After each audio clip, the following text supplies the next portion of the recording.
चलिए। चलिए, बहुत ज़बरदस्त लाइनअप आपके सामने है आज हमारी गेस्ट टीम ने, एडिटिंग टीम ने और एडिटोरियल टीम ने आपके सामने सजोया है। बहुत शानदार शुरुआत आपके सामने होती हुई दिखी रही है और उम्मीद कीजिए कि दिन भर इस ताबड़तोड़ मोमेंटम को आप बहुत बखूबी अपने पोर्टफोलियोज़ में और ट्रेडिंग अकाउंट्स में जोड़ते हुए दिखेंगे। सबसे पहले अपने बहुत ही पुराने मित्र और सीएनबीसी आवाज़ के हितैषी श्री समीर अरोड़ा साहब का आज स्वागत करते हैं। नमस्ते समीर जी। और ये हम जी। सब की खुशकिस्मती कि हमारा जन्मदिन और आपका जन्मदिन एक ही दिन होता है। बहुत बहुत शुभकामनाएं आपको, दीर्घ आयु की हमारी तरफ से बहुत बहुत आपके लिए शुभकामनाएं। नमस्कार, स्वागत है थैंक यू आपका।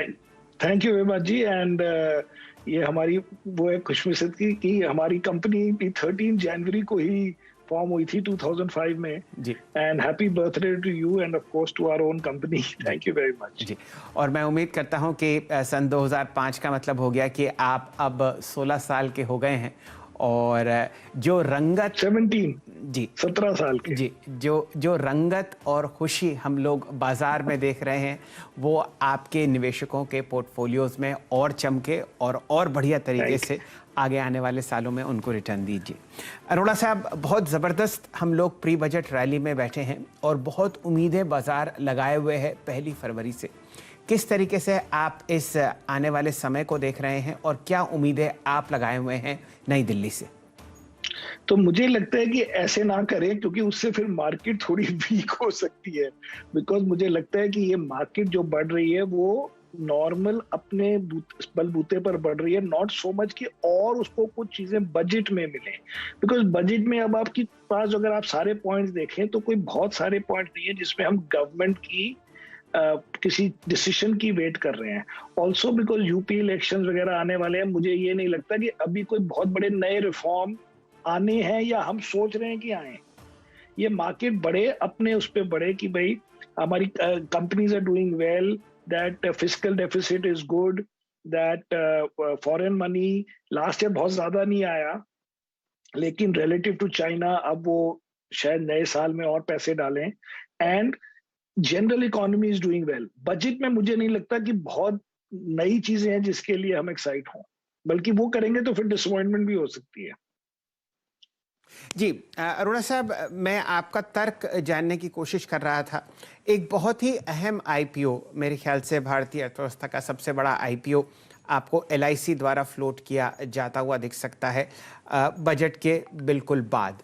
कुछ ऐसा लगता है कि आपको बजट में सरकार कुछ ऐसे कदम उठाए जिससे रिटेल निवेशक को कुछ फ़ायदा होता हुआ दिखे टैक्सेशन में, या कोई ऐसी ढील बरते जिससे कम से कम मूड माहौल बाजार का चुस्त रहे। हम लोग अक्सर देखते हैं कि बजट के बाद थोड़ी सी मायूसी बाजार में आती है। नहीं जी, मुझे ये नहीं लगता कि एलआईसी को सेल करने के लिए गवर्नमेंट को और कोई टैक्स इंसेंटिव वगैरह देना है। बिकॉज पहली बात है कि इस समय लोगों का मूड वैसे ही अच्छा है, तो अगर कोई मूड खराब होता और ये करना होता तो कुछ सोच सकते थे। लेकिन अब इसके लिए आप अलग से क्या टैक्स बेनिफिट दे सकते हैं, क्योंकि टैक्स रेट्स उन्होंने कॉर्पोरेट टैक्स रेट उस दिन कम किए अपना 2019 में।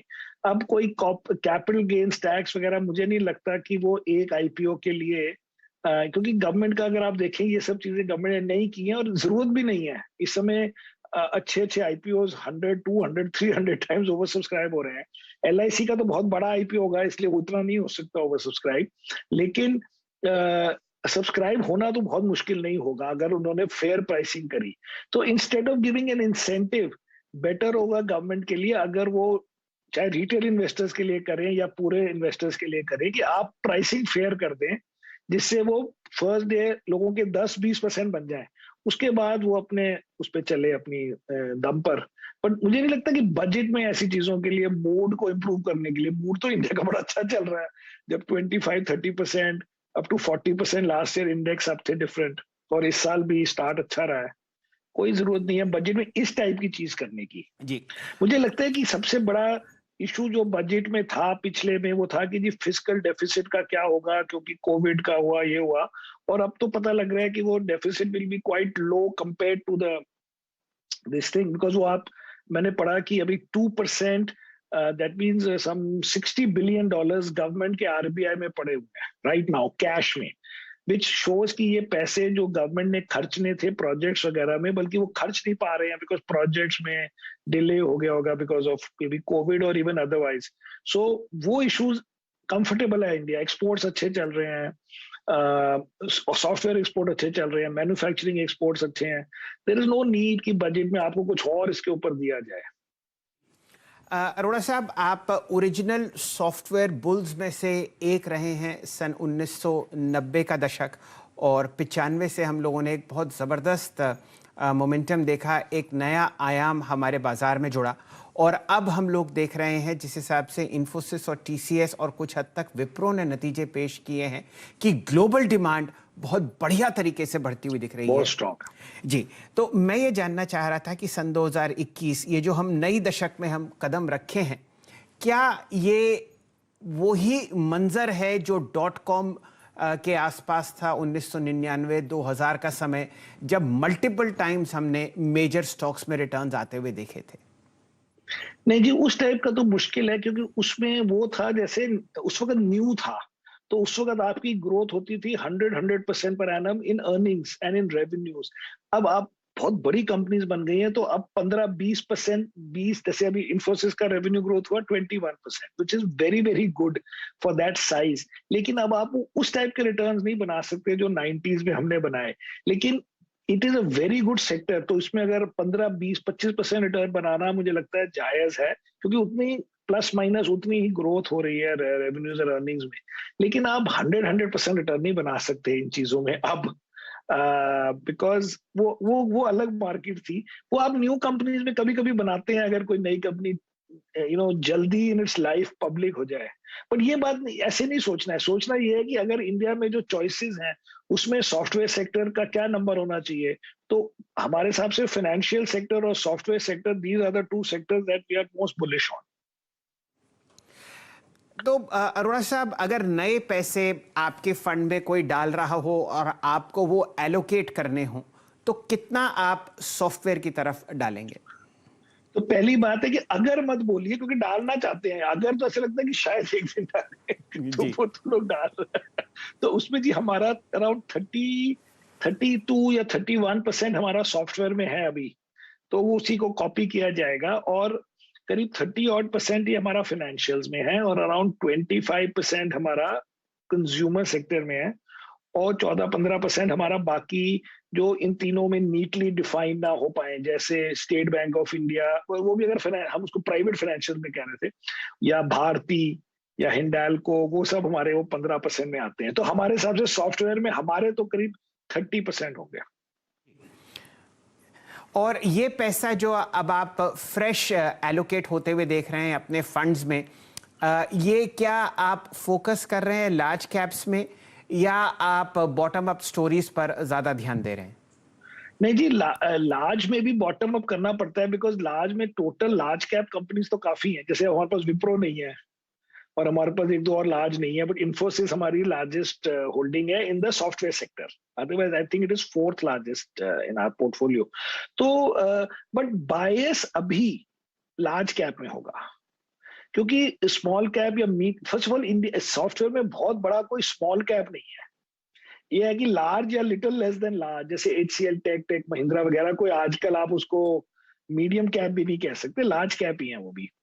तो उस हिसाब से अगर उन सबको भी लार्ज कैप गिना जाए, या एल&टी टेक को, या एल&टी इन्फोटेक को, तो इनमें से हमारे पास तो बहुत सारी है इनमें से, बट सबकी थोड़ी थोड़ी अलग स्टोरी है। और एक कॉमन स्टोरी है, कॉमन स्टोरी ये है कि Indian companies are benefiting from investment in technology everywhere, and Indian companies can adapt। अगर उस वक्त क्लाउड चल रहा है तो वो 2 महीने में क्लाउड की चीजें सीख जाते हैं, अगर सिक्योरिटी चाहिए तो सिक्योरिटी सीख जाते हैं, अगर आपको इंफ्रास्ट्रक्चर मैनेजमेंट चाहिए वो सीख जाते हैं, जैसे जैसे डिफरेंट टाइम्स पे अलग अलग चीजें हुई हैं। इसलिए इंडियन सॉफ्टवेयर पसंद है सबको, because you are not committing to any one technology. जो वर्ल्ड मांगेगी वो आप plus minus a few months में अडेप्ट कर लेंगे। तो लोग तो चाहिए होंगे जो भी नई चीज करें, और वो इंडिया के पास अब ट्रेन्ड एंड एजुकेटेड इतनी बड़ी वर्कफोर्स हो गई है। जी, अरोड़ा साहब, अक्सर जो ग्लोबल फंड मैनेजर्स होते हैं और जो बहुत ज़बरदस्त पैसा मनाते हैं वो एक या दो आउटसाइज्ड बेट्स ज़रूर अपने पोर्टफोलियो में रखते हैं किसी भी साल के लिए या किसी भी सीज़न के लिए, ताकि अगर वो थीम बढ़िया तरीके से काम करे तो बहुत अच्छे रिटर्न्स निवेशक कमा पाएं। सन 2022 के लिए क्या भारतीय बाजारों में आपकी कोई आउटसाइज्ड बेट है? जी, हमने हमारा प्रेजेंटेशन ही उल्टा है कि आउटसाइज बेट में क्या होता है जी, कि वो आपके अगर गलत हो जाए बेट तो वो आपका साल भी खराब हो जाता है। तो हम चाहते हैं कंसिस्टेंसी अक्रॉस द इयर्स। तो हमारी लार्जेस्ट होल्डिंग जो है खाली 6-7% ऑफ द फंड होती है। हम आउटसाइज बेट में 15%, वैसे भी इंडियन म्यूचुअल फंड भी नहीं, वो तो कर भी नहीं सकते, उनको तो अलाउड ही नहीं है to own more than 10%। So outsize bet is a wrong notion, because उसमें आधे लोगों के वो आउटसाइज बेट राइट होते हैं और आधे लोगों के रॉन्ग होते हैं। हम कहते हैं कंसिस्टेंसी चाहिए, एंड फर्स्ट पॉइंट इज कि गलत ना हो। अगर गलत नहीं हो गए तो वैसे ही आपका 50% काम हो गया। इसलिए मैं आउटसाइज बेट्स के खिलाफ हूँ। बेट हम अलग टाइप से लेते हैं कि अगर वो पुरानी कंपनी है और वेल रन कंपनी है तो उसमें हम 5-6% पर नेम लेंगे। और जो नई चीजें हैं, जो नए आइडियाज हैं, कोई टर्न अराउंड कंपनी है, किसी कंपनी का स्टॉक बहुत गिर गया है, कोई कंपनी है जिसकी स्टोरी अच्छी लगती है लेकिन खाली 1-2 साल पुराना कंपनी है, उन सब में हम ज्यादा शेयर खरीदते हैं, लेकिन पर शेयर 2-2.5% से ऊपर नहीं लेते। उसी से हम बचे हुए इतने सालों से, और इतनी हमारी परफॉर्मेंस अच्छी रही है without having an outsize bet. Because outsize bets में रॉन्ग भी बहुत जाते हैं। अगर आप खाली लास्ट ईयर लें तो हमारी जो नंबर 1 होल्डिंग थी HDFC बैंक, मार्केट चली 30 से 35%, वो तो 4% नहीं चला। लेकिन किसी और साल में कोई और स्टॉक चल जाता है। तो इट इज नॉट जो आप सोचते हैं वो एग्जैक्टली होता नहीं है। वैसे आप 30-35 अपनी तरफ से अच्छी कंपनियां लेंगे और फिर मार्केट डिसाइड करेगी कि किसका नंबर किस साल में आएगा। आपके पास अच्छी कंपनी भी होगी लेकिन मार्केट 2 साल तक उसको ना रिफ्लेक्ट करे रिटर्न्स में, it is better to have slightly larger number of companies but selected with care, but not being able to say कि इस कंपनी का नंबर है कि उस कंपनी का नंबर है, वो कहना बड़ा मुश्किल है। आप अच्छी कंपनियां रखो अपने पोर्टफोलियो में and then let the market decide कि किसको कैसे वो ट्रीट करना चाहते हैं। सभी जी, एक और चीज आपने, अगर आप देखें, आईटी पर काफी खुल के टिप्पणी करी, बैंक्स पर आपका चुनाव जो था उस पर आपने बात करी। ये बताइए, एक सेक्टर जिसने बहुत मायूस किया, ऑटो, लेकिन ऑटो में भी बाजार ने ईवी पर बहुत इंटरेस्ट दिखाया। Just putting instance of Tata Motors, auto में, ऑटो एंसिलरी में वो कंपनियां जो कि डेडिकेटेड हैं और जिनका पूरा का पूरा प्लान जो है वो ईवी पर, अगर आप देखें, आधारित है या फिर फोकस्ड है। ये थीम 2022 में कितना पैसा बना के देगी, इस पर आपकी राय क्या है? जी, मेरे हिसाब से कोई पैसे नहीं बनेंगे, क्योंकि अगर आप सिंपल चीजें हैं कि आप यूएस मार्केट हमारी मार्केट से 3-6 महीने आगे चलती है। तो आप अगर 3-4 महीने पुराने से अभी तक की यूएस की ईवी कंपनीज देखें अदर देन टेस्ला, वो सब की परफॉर्मेंस काफी खराब रही है, क्योंकि वो पहले इतनी एक्साइटमेंट में बढ़ गए थे शेयर्स कि अब उनको एक्चुअल बिजनेस जब होगा और करेंगे तब मिलेगा। और इंडिया में एक और बात है कि जो मेन कंपनीज है, नॉट दी एंसिलरी कंपनीज, उसमें कोई प्योर ईवी कंपनी है ही नहीं। आप टाटा मोटर ने इन्वेस्टमेंट करी है बट किसी को ये नहीं पता कि उनकी ईवी कंपनी, उनका ईवी जो उनकी आई है वो बेटर है और वर्स है than other companies, because the scale of investment by an Indian company can not be जितना यूएस कंपनीज या ग्लोबल कंपनीज कर रही हैं। टोयोटा ने आई थिंक और वोक्सवैगन ने कहा कि हम दोनों मिलके $170 बिलियन डालेंगे ईवी कंपनी, ईवी डेवलप करने के लिए, उनके सप्लाई चेन, उनकी बैटरी व्हाटएवर करने के लिए $170 बिलियन 5 सालों में डालेंगे।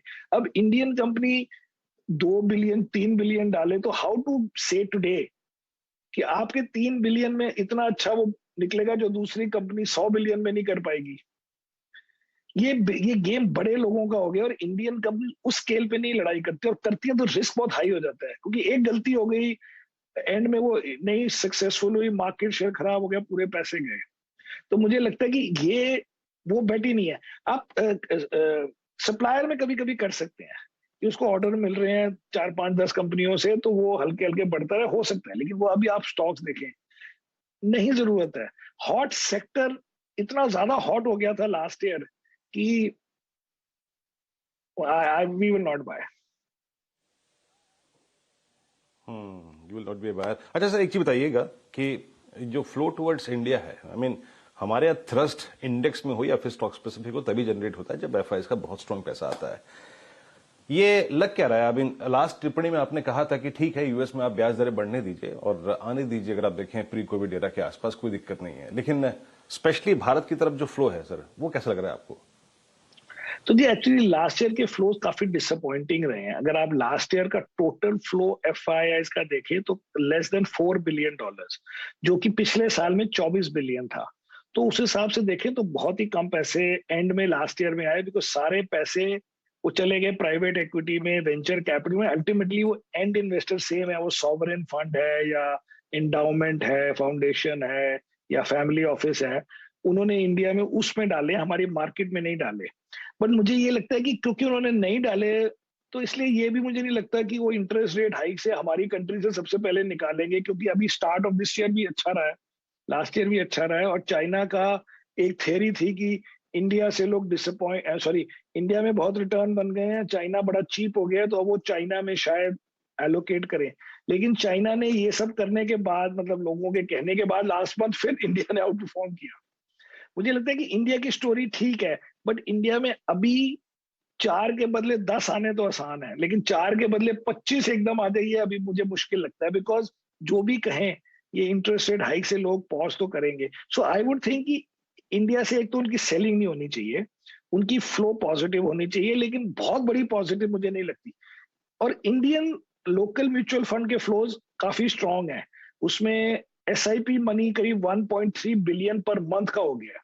तो अगर आप उसको देखें तो खाली एसआईपी मनी 12-15 बिलियन का है, और फॉरेनर का अगर पीक में भी आया तो 15 बिलियन ही आएगा, क्योंकि अच्छे सालों में भी 20-25 ही था।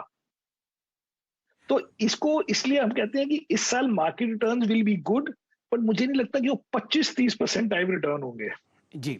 वो रिटर्न्स होंगे 15-20% या 12 से 20% टाइप रिटर्न।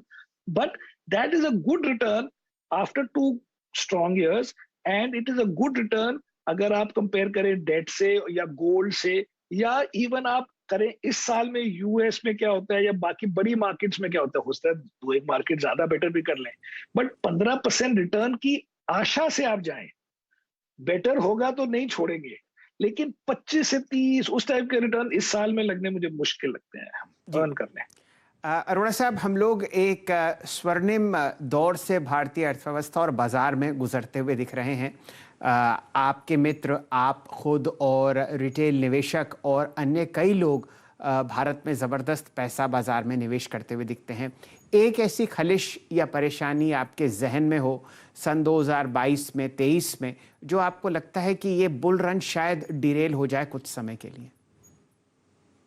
वो जी 2-3 चीजों से हो सकता है। अगर यूएस में अभी जो व्यू है वो है कि इन्फ्लेशन से, आज इन्फ्लेशन के नंबर काफी हाई आए हैं यूएस में भी, एंड द थिंग इज कि अभी लगता है कि 7-8 इंटरेस्ट रेट हाइक होंगे जो 2% का है। लेकिन अगर थोड़ा सा भी पैनिक हो गया और फेडरल रिजर्व ने 2-3 एक्स्ट्रा हाइक कर दिए या शॉर्ट टर्म में कर दिए, that is a big negative.